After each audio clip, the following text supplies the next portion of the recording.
السلام عليكم. welcome to Assis TV show. maanta iyo topic xiiso badan wad ka heli doontaan insha Allah. waxa weeyaan how to invest in yourself. naftaada tacab iyo maal loo gashado. naftaada cid kale maaha, adigu naftaada saad tacab u gashan lahayd. so topic aan faahfaahinayna, it's very interesting. waan soo fududeeyay, soo diyaar garooba insha Allah, and nala sii daawada videogan insha Allah. Welcome back. Topic maanta wuxuu ka hadlayaa siyaabaha kala duwan ee insha Allah naftaada tacab u gashan kartid, u maal gashan kartid, si aad insha Allah uga midho dhalisid himiladaada, aad si gaara naftaada ama niyadaadu aad ku haysay, aad jeceshay insha Allah biidni Illaahi tacaala inaad gaadho. haddaad gabartahay, haddaad nin tahay, inan kulligiin wadadaas ayuunba insha Allah loo mara himilada in laga dhabeeyo. waa iyadiyo waxaan ku odhi talaabo laga soo dhigay biidni Illaahi. so idinku dheeraan maayo insha Allah. naftaada markaad rabtid inaad tacab gashato, tacabaad gashato maxaynu uga jeednaa? in faa'iido aad kusoo kordhiso naftaada weeyaan tacab gashigu. marmar tacabka iyo faa'iidadaad rabtid inaad naftaada kusoo kordhisid waxa weeyaan it will cost you money. qiimaheed lacag bay ku fadhidaa. marmar lacag kuma fadhido, laakiin waxay ku fadhida dadaal. okay, dadaalkii wuxuu u baahan yahay waqti. so haddaad waqti naftaada gashanaysid, haddaad maal gashanaysid, haddaad dadaal gashanaysid, kullu meel bay iskugu imanaysa. waxa weeyaan horumarinta naftaada oo la fududeeyay. so qofku markuu rabo cidduu doono ha ahaado, qof mutacalima, qof jaamacad ka soo baxay, qof dugsi hoose dhameeyay, qof aan waxba baranin, kullu waan idinla hadlaya. qofku talaabada u horeysa aniga aragtidayda weeyaan ay la tahay inuu qofku qaado si uu insha Allah heer sare u gaadho. waxa weeyaan wax akhriskii uu sii faraxtami karaya. wax akhrisku wuxuu noqon karayaa waxbarasho. okay, qofku inuu shahaado u dhiibto, shahaado oo uu yacni ilaa PhD-giisa eryado. waxay noqon kartaa tacliinta, adigu qofka heerkaad u garatid naftaada. okay, 4 sano jaamacada dhamayso, masters degree gaad, PhD gaad, double PhD, double masters, waxaad doontid. taasi waa wado. okay, wadooyin kale oo aqoon kororsi loo sameeyo oo iyaduna soo gelaysa dadaalkii waxbarashada. waxa weeyaan wax akhriska guys. okay, wax akhriska aad buu u muhiim yahay. wax kasta waa la akhriyaa. wax akhrisku waxa waa jaamacad aad adigu iska soo saaraysid. okay, adoon jaamacad ku kalahin ayaa haddaad badasato wax akhriska buugaagga kala duwan, maxay ahayd mawduucyada kala duwan, waxay doonto ha noqoto, aqoon kororsi weeyaan. buuggaad akhridaaba cilmiga buuggaa ku jira wuu ku shubmay halkan. okay, wuu ku shubmay halkan. imagine dad baa waxay ku dadaalaan sanadkii inay 1000 buug akhriyaan sanadku gebigiis waa 250 toddobaad weeks. okay, 250 toddobaad. anigu waxaan odhan lahaa haddaan nafta iska jaro weekii baan buug akhriyi kari lahaa. that means sanadkii 50 buug ama 250 buug kama badin karo. waa markan waxaan ku oori aan waxba iskula harin, waayo hawlo kaloo fara badan buu qofkii hayaa. waxay ku xidhan tahay taa wax akhrisku khasab maaha 1000 inaad akhridid. bishii haddaad 1 buug akhridid kaaga darmayso, maasha Allah tabaaraka Allah weeyaan. okay, maxaa la rabaa uunkaas in lagu dadaalo wax akhriskii. qofku maaha inuu ku qanco heerku joogo, laguma qanco. always qabyaa jirta xagga aqoonta. weligaa heerkaad doonto gaadh, haddana qabyaa jirta. ilaahay umaad waxaan ku odhi PhD-gaagii dhamaysatid, weli cilmi badan baa kaa maqan. so cilmigu ma lahaa heer la gaadho la idhahdo waan wada aqaana, waan wada bartay, ma jiro. qofka taa kuugu sheekeeyana waa qof been kuu sheegay. beenta ugu weyn weeyaan. ma la gaadho gunta cilmigu waxaan ku odhi waa maa laa nihaaya. alright, so wax akhriska guys. Number 1 reading akhriya newspaperka. Anu ma jecli siyaasadda. Newspaperku wuxuu isaga yar badan yahay siyaasad. Anu ma jecli siyaasadda, laakiin qof iyo dooqiisa weeyaan. Okay, laakiin wax akhriska guys farabadsada aqoon kororsiga bilaashka ah. bilaashna ma noqonayo, way buugiba lacag baa kaaga baxaysa ku soo iibinaysaa. Alright, waqtina uu kaaga baxay intaad akhriyaysid. So bilaash ma hala wakiin waa tacab aad adigu huraysid naftaada. maskaxdaadina ku furfuraysid. So that's number 1 guys. Reading. Number 2 waxyaabaha aad kaaga caawinaya nolosha inaad horumar samaysid waxa weeyaan inaad la hadasho dadka ka aqoonta badan. Okay, Soomaalideenu dabeecadaas way ku yar tahay inay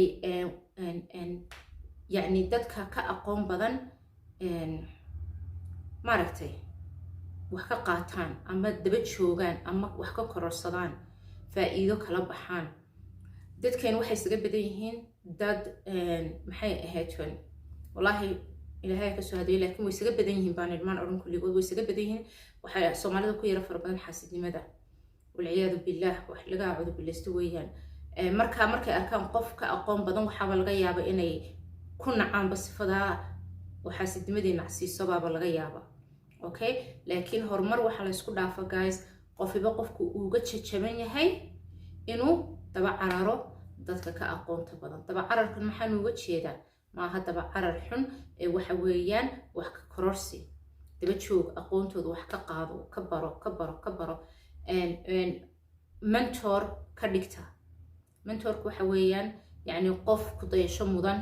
Okay, qof aad ka faa'iideysanaysid, waayo wad u qiraysa qofka inuu ka aqoon badan yahay, ka waayo aragtinimo fara badan yahay, faa'iidaad ka hesha, mentor ayaa laga dhigtaa. Okay, qof aad kalsooni ku qabtana waa inuu ahaado, qof aad aamini karto waa inuu ahaado.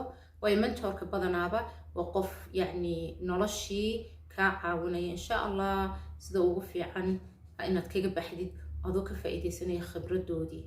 Okay, noloshuna maaha markasta un yani qurux iyo dhaldhalaal. No, imtixaano iyo duruufo adag iyo dhibaatooyin baa la soo mariyay, mashaakil. kuwa laftigooda waxa ku qarsoon faa'iido aqoon kororsiyo fara badan baa ku qarsoon. waa waxyaabaha ku adkeeya dhibaatooyinka sida uga gudubto ay ku kala xiran tahay. qof dhibaatooyinka wuxuu kaga gudbaa isagoo ay xumayso dhibaatooyinka iyo cadow noqday. ilaahay inaga haya.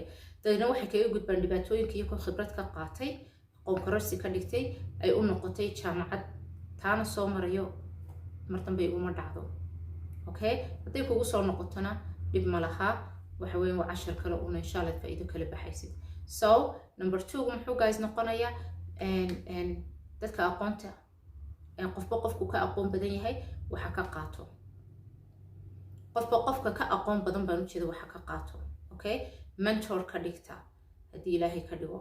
So taasina waa faa'iidooyinka iyo arrimaha lagu hormaro iyo tacabyada naftaada aad gashanaysid. Okay, uga dakhriisi waa tacab iska shatay, taladaad qofka ka qaadanaysa sida fiican waa tacab iska shatay oo maaragtay daba carartay waxa weeye macallin aad daba cararaysid, macallinka waa laga faa'iideystaa, mentorka waa laga faa'iideystaa. So that's insha Allah number 2. Number 3 waxyaabaha lagu kala hormaro adduunyada gaar ahaan markay noqoto tacabaad naftaada gashanaysa waxa weeyaan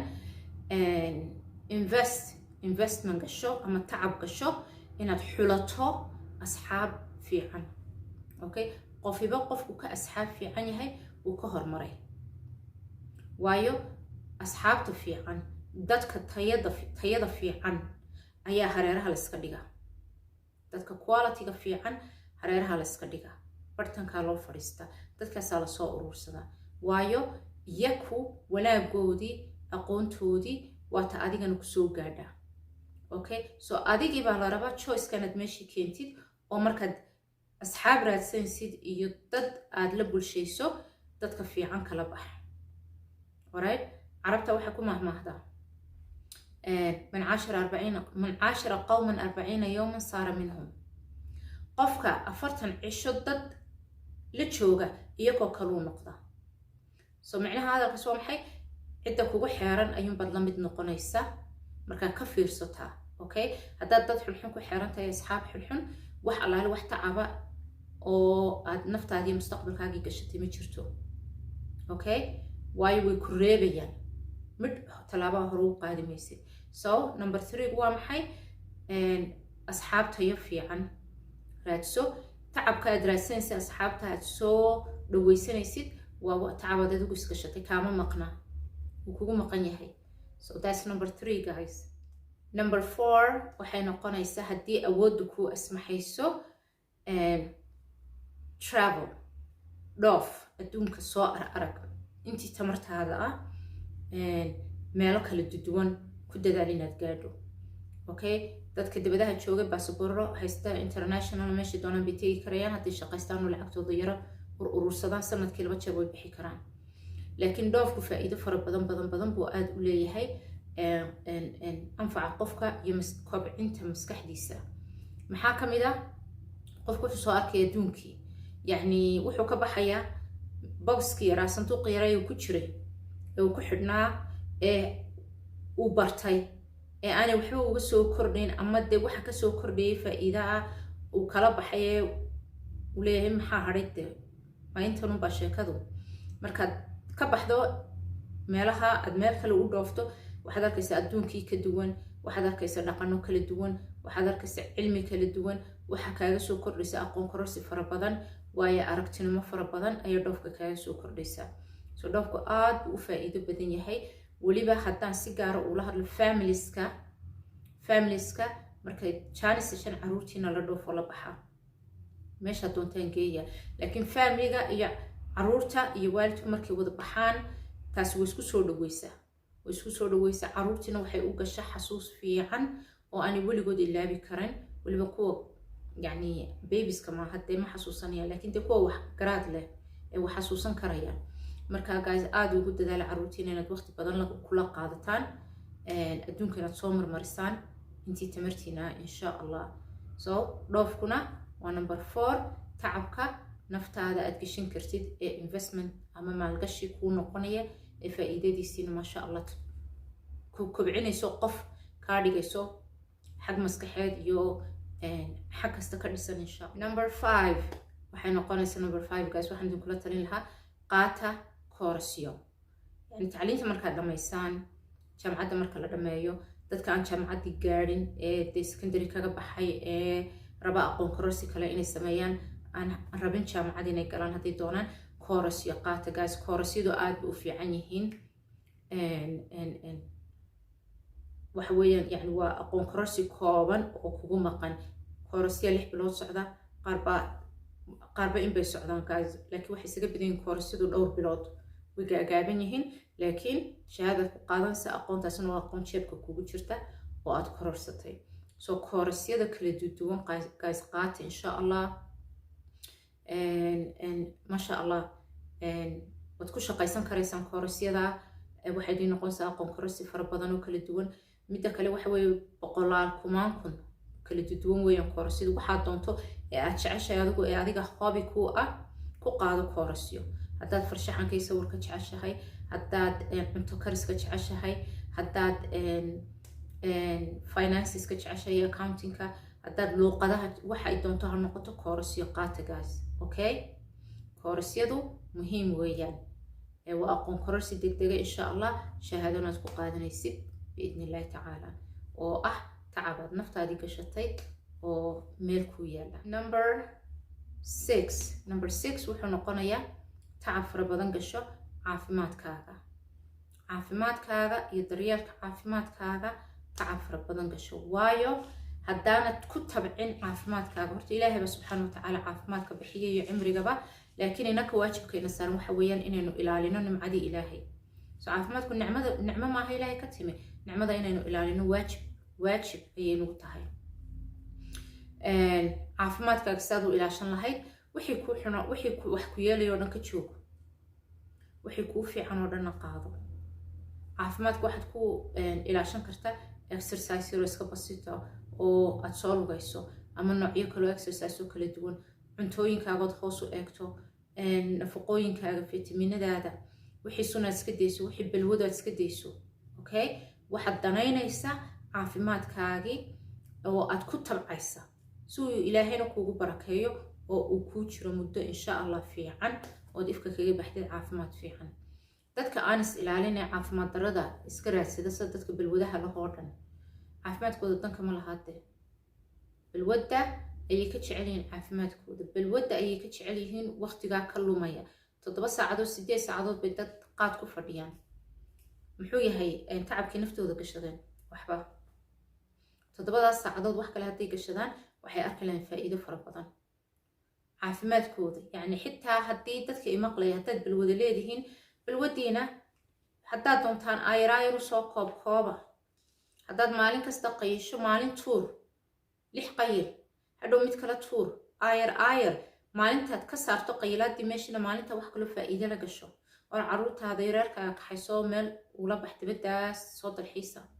hoos u wareyso caruurtaada eega waxaan ku dadka balwada la dunyada wax kama ogaa waa ka dhacsan yihiin nolosha way ka dhacsan yihiin wadankeenana waxaan silma garanayo 90% miyaa la qayila ma garan karayo laakiin balwada qofka nolosha way ka ridaysaa wax tacaba oo uu naftiisa gashanayo ma jirto ama wax uu xasuusanayo oo naftiisa anfacaya uu danaynayo ma jirto okay so waxa la wixii caafimaadkaaga wax yeelaya tuur wixii caafimaadkaaga wax u tarayo quruxdaadana ku dadaal oo isugu dadaal insha Allah taasina waxa weeyaan tacabyada iyo investmentka aad gashan kartid naftaada xagga caafimaad number 7 wuxuu noqonayaa guys tacab gasho bi'adad ku nooshahay ama environmentkaad ku nooshahay si gaar ah hadaynu u sii gudagalno gurigaaga okay gurigaaga qolkaagaad ku nooshahay okay qol baabad guriga ku leedahay waa environmentkaad ku nooleed adigu iyo bi'adaadi weeyaan okay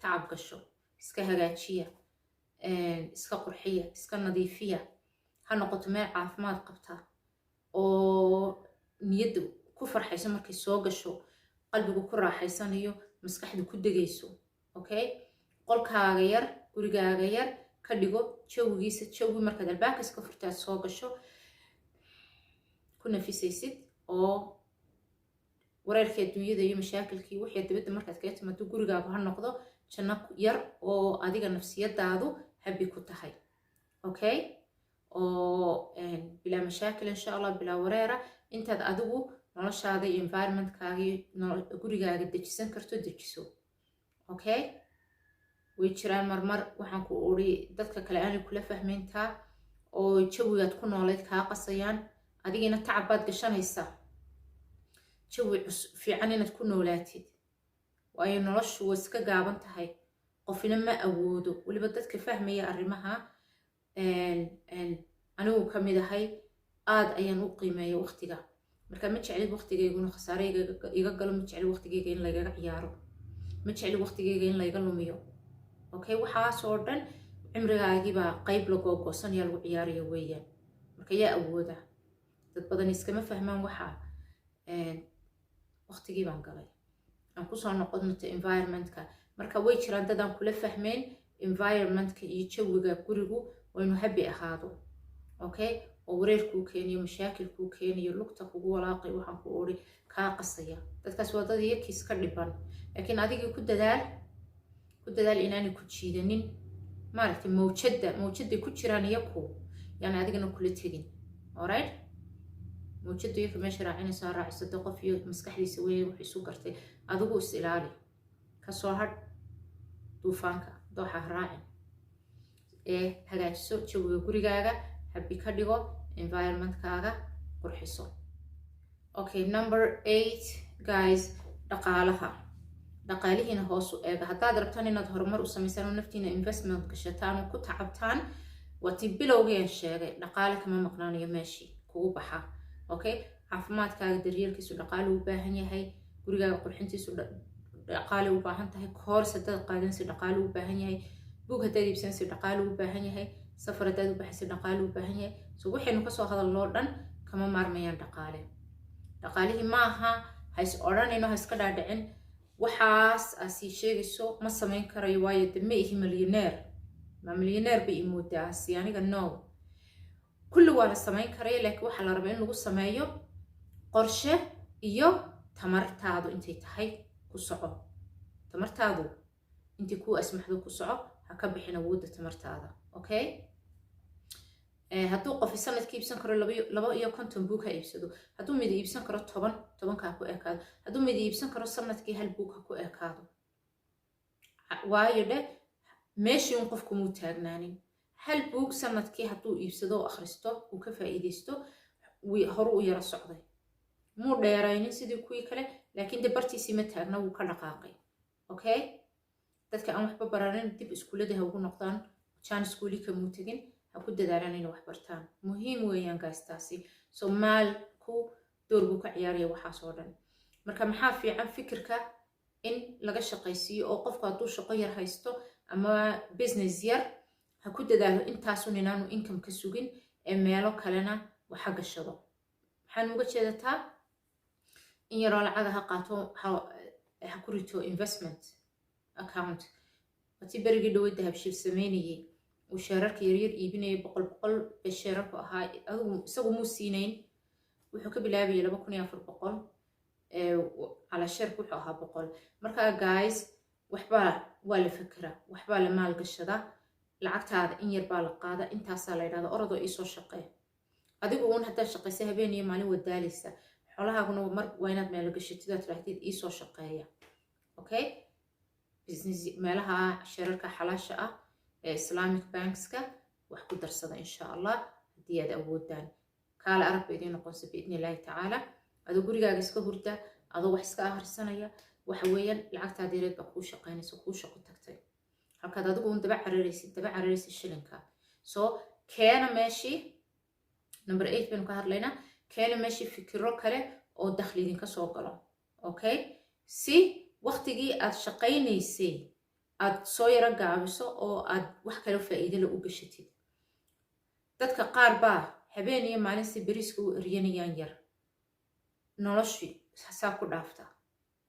ilaahay ajar ha ka siiyo iyo xasanaad, laakiin waxba naftoodii uma qabtaan. yacni beriiskiisa u eryanayaan. hooyooyin badan baa jira caynkaasa, aabayaashana waa jiraan, laakiin kolleyba hooyooyinkunbaa ka dadaal badan. waqtiga la joogo, zamankan la joogo, hooyooyinkii wax kasta dhabarka u rito, aaba iyo hooyo isku ah meel kasta inta badan. okay, marka waqtigaa rafaadka badan ayaad soo gaabsanaysaa. waqtigaagii caruurtaadaad la qaadan, waxba idin wada akhrisan, waa idin wada dalxiisi insha allah biidni illahi tacaala. number 9 guys, waxa weeyaan waa talo weeyaan, haddana idinkii tacab idin ah, naftiini faa'iido idin leh, qurux idinku soo kordhinaya insha allah biidni illahi tacaala iyo sharaf. muxuu noqonayaa inama iyo hablaa u badan, tan ragga iyo dumarka malama u badnaa. kala gura waxaan la yidhaha social media. okay, social mediahii sanuu u socda iyo khasaare. kala gura guys, qof kasta ha ku dadaalo accountkiisu inuu noqdo account faa'iido loogu yimaado. okay, account sharaf iyo qurux kuu soo kordhinaya biidni illaahi tacaala adigii. account caruurtaadu markay arkaan beri ka maalin, hablaha iyo namada aan guursanin xitaa, beri ka maalin idin guursano caruuro idin dhali, ha noqdo wixii wax caruurtaadii markay arkaan, haddii ilaahay ka dhigo, adigii kuu noqonayo qurux iyo sharaf. okay, maxaan u keenay taagaasaan ugu soo daray meesha foolxumada ka socota social mediaha ee horumarkii qofkii way reebaysaa. horumarkiisi waxbay u dhintay, sharaftiisi iyo karaamadiisi waxbay u dhintay. cay iyo unbaa ka socda, qabyaalad iyo waxaan ku uri isku mashquul iyo aakhiro seeg iyo waxaan ku uri baaba weeyaan. anugu account ku leeyahay tiktok, laakiin tiktok kale maba arki karayo, ma daawado, waa nacay. account-kana waxaan u furtay un anigu si aan social media-hayga kale uun isugu xidhxidho oo u noqdo un meel dadkii aan codkayga ka gaadhsiin karayo, laakiin maba daawado. waayo waxa weye ama waa hees, ama waxaan ku uri waa riwaayadii majaajilo, ama waa la iscaayaya. waxaad arkaysaa rag iyo dumar waaweyn oo caruuro leh oo se u caytamayaan, se laisu caayayo meesha. yacni subxaan allahi alcadiim. caruurta miyaan arki doonin baan idhaahdaa, oo kiyaabaanay arkin. qofkan weyney aakhiradiisi muxuu u dhigtay? rabadaantii la soomanaa ayaa la iscaayayay. baryahaasaan account-ka ira eegi jiray, waa naxay. rabadaantii iyadoo la sooman yahay ayaa waxaan ku uri cay lagu afurayay astaghfirullah alcadiim marka social media la kala guro qof kasta ha ku dadaalo boggiisa inuu nadiifiyo wixii aan anfac dadka ugu jirin ka saara wixii sharaf idinku soo kordhinayo u daaya aanu dambina idinka raacayn social mediaha hala kala guro taladaydu waa taa 9aad kala gurka social mediahu waxa weeyaan isaguna waa taabaad naftaada gashatay iyo sharafaad isu soo kordhisay iyo xumaataad iska reebtay okay so wuxuu gelayaa investment-kaad naftaada ku samaynaysa number 10 waxa weeyaan iska daa cabsida kaaga jirta arrimaha aad niyadu jeceshahay inaad ku fiicnaato okay dadka qaar fara badan hami bay leeyihiin ama hobby bay leeyihiin waxay xiiseeyaan inay ku fiicnaadaan oo yani sii xoojiyaan haddana cabsi baa reebta way ka yara baqaan okay dhiiridii baa ka maqan inay ku dhiiradaan waxaa ka dhabee insha allah marka taana insha allah loo fiirsado waayo tusaalayaal haddaan idin siiyo wuxuu doona ha noqdo haddaad jeceshahay hablaha iyo dumarka haddaad jeceshan dhartoliinka iyo dharka oo aad ka soo yaro baqaysid waa taasoo kale yani macnaha markaan soo dhaweeyo creative haddaad qof creative jecesha inaad noqoto creative waxa weeyaan yani qof farsamada gacanta ku fiican waxyaabaha fikirka ku fiican fikir dhaliska wax soo kordhinta maaragta qof creative haddaad tahay oo laakiin aad ka baqanaysid waxyaabaha aad ku fiican tahay inaad kusoo dhiirato oo cabsidaasi kugu jirto ku dadaal inaad iska saarto insha allah oo step by step talaabo ku dhiiro fikradaadaas iyo creativity-gaaga oo soo bandhig adig faa'iido kuu noqonaysa adigay kalsoonidaada kor u qaadaysa adigay farxad ku gelinaysa waayo waad ka dhabaysay dadkiina waxaa laga yaaba faa'iido fara badan inaad kusoo kordhiso tacabaad iska shatayna weeyaan oo masha allah yadde marka maxay noqonaysaa taasi number 10ku ku dhiirada waxaad ku fiican tihiin inaad soo bandhigtaan alright okay number 11 11 waxyaabaha aad naftaada gelin kartid tacabyadaad naftaada gelin kartid maxaa ka mid ah waxay raacaysa tii tacliintoo kale soo shabahaysa laakiin waxa weeyaan barashada luuqadaha kala duwan haddaad doontid dadka qaar baan jeclayn gaas jaamacad inay galaan oo tacliinta yani sii wadaan dad baan jeclayn koorsidaa fara badan ee kala duwan inay qaataan dadku waa dookh okay dad baa jecel inay luuqadaha un bartaan okay barta why not baro luuqad alaale luuqadda jeceshay ku dadaal maanta internet baa la haystaa youtube-ka kaaga filan aad ka baran kartaa waana bilaash inta yara internetka kaaga baxaysa ayaa lacag kaa baxaysa un so guys ku dadaalo luuqadaha kala duwan aad barataan ood noqotaan bilinguist anigu 3 luuqadood baan ku hadlaa English Arabic iyo Somali saddexdaba si fiican baan ugu hadlaa saddexdaba waan qor waan akhriyaa yani isku mid saddexdaba waa ii siman yihiin so 3 languages waxaan jeclahay inaan barto Talyaaniga I love Talyaaniga waa belle waxaan ku marka waxaan ku ori taasaan xiisanaya insha allah waqti miyaan u hayaa hadda maya laakiin waa rajeynaya insha allah aniga in badan horta carruurtaydu inta yareedoo dhan waqti maan haynin iminkaan soo yara helheliya jaanis noloshii ay maasha allah tabaaraka allah quruxdeedii aan soo yara arkayo si fiican waayo in badan bay carruurteedoo yaryar anigoo full time shaqaynaya waxaan ku dhaha hawluhu way igu fara badnayn intaaba kamaan badinayn cibaadadeeda ha ugu horeysa intaaba kamaan badinayn 5 salaadood dirqi baan ku ridanayay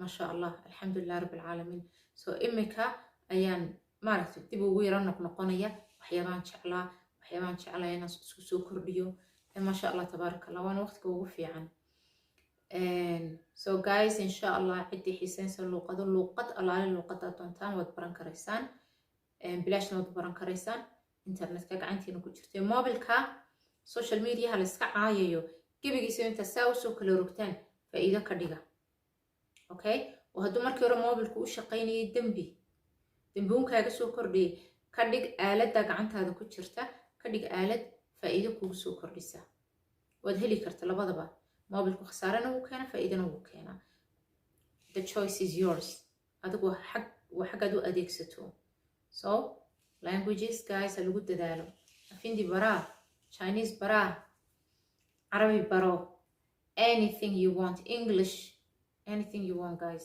Spanish wax kasta oo idin furan tahay waad hortiinay taala okay number 12 iyo tii u dambeysay guys haddaan siraahdo soo qodobee waxyaabaha aad naftaada gashan karayso wallaahi alcadiim waxay boqolka kor bay u dhaafsa siiro fududa hawl yar bay boqolka kor u dhaafaysataan qalin iyo warqad qaatoon dhinac kasta noloshiisa raado halkana waa qabyo halkana waa qabyo halkana waa qabyo weligeedna noloshu qabyo way ahaanaysaa weligeedna lama gaadhiyo isla hadalkan ku bilaabay ayaan ku khatimaya weligeedna lama gaadhiyo gunteeda okay laakiin sirtu waa maxay meesha tale aan rabo inaad kala baxdaan alqanaaca qanaacadda qof kastoo intii tamartaadu tahay kaga midho dhali himiladaada kuna qanacsanow intay tamartaadu tahay maanta waxaa laga yaabaa berrito tamartaadu inay intaa ka badato sabir ku gaadh berrito markay tamartaadu intii maanta ka badato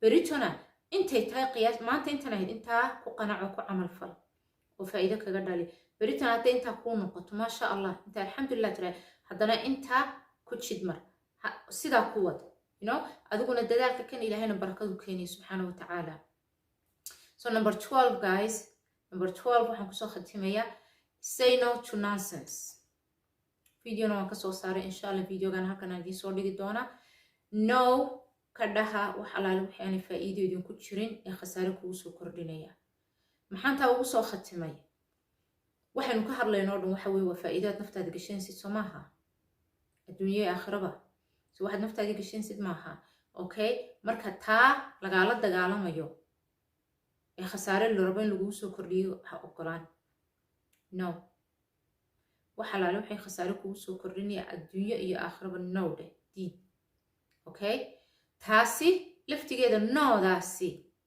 waa faa'iido iyo investment aan naftaadii gashatay oo aad kaga badbaadisay noodaa waxaad kaga badbaadisay dhib badan iyo khasaare fara badan oo lagu soo jiidi lahaa albaabkiisiiyood xidhay ayuu noodii noqday marka wixii khasaare keenaya ha ogolaanina okay taasaan ugu dambaysiinaya insha allah waxaan idin odhan lahaa guys noloshu way iska gaaban tahay yani qofna ma garanayo intuu ifka noolaanayo okay qofna ma garanayo goortu ka baxayo adduunyada marka waxyaabaha ugu qaalisan nimcooyinka way farabadan ilaahay nimcadiisa lamana tirin karo laakiin nimcooyinka ugu qaalisan ilaahayna siiyo subxaana wa tacaala waxa weeye waqtiga aynu gacanta ku haysano alright waa idinkala yaraa hadlay waqtiga layskagama ciyaaro dadku inay kaaga ciyaaraan waqtigana lama ogolaado alright qof isagii noloshii ka dhacsan adigana inuu lugta ku mariyo oo uu ku galaafto ha ogolaanin qaar baa kugula talinayo ku odhan maaragtay oo dulinimada kula raba oo cudurdaaro u samaynaya khasaaraha lagugu soo kordhinayo